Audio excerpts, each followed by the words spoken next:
Kaya kung saan kailangan kong maging perfecto. Walang pagkakamali, walang kahinaan, pero tao lang ako. At sa bawat bagsak ng grado ko, para pagtiunting nawawala ang halaga ko.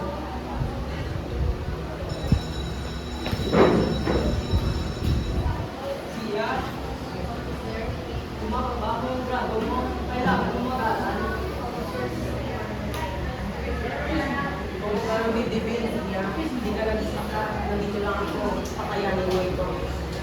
Salamat, pero kahit anong gawin ko, pero hindi ko rin sapat. Sige, gawin na muna natin ang sarili natin.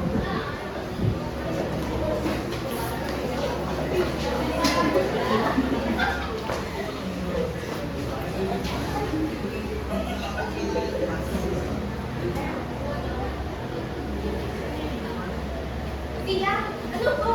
Bagsak ka naman. Tingnan mo kapatid mo. Gano'n siya mataas ang gato ka. Ma, nagsisikap naman po ako. Mahirap na talaga. Lahat ginawa ko para makapag-aral ka. Pero ikaw, puro kaibigan. Natitatak mo dyan sa utak mo. Naaral mo na para makapaglakuan ka kasama mo ang kaibigan mo. Nakakala po! Hindi nga alam kung gaano mabigat sa akin. Pagod na ako! Kahit kailan, lagi ka talo sa kapatid mo. Bakit mo nag-aaral maayos? Nag-aaral ka din namin. Kaya pumagaling sa iyo. Kahit kailan, wala ka ng bas sa pamilya natin. Araw-araw ko na ako nag-aaral. Pero hindi pa rin sapat na grade ko. Puro na lang pagkukumpara.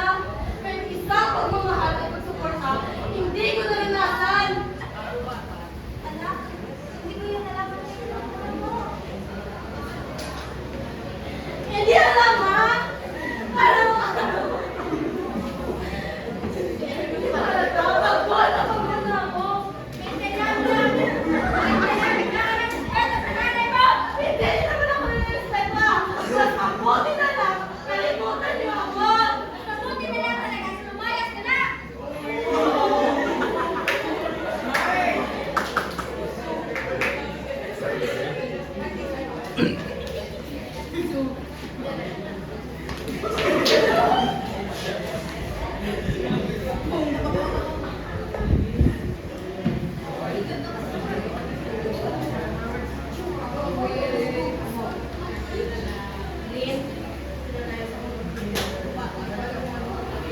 Ha?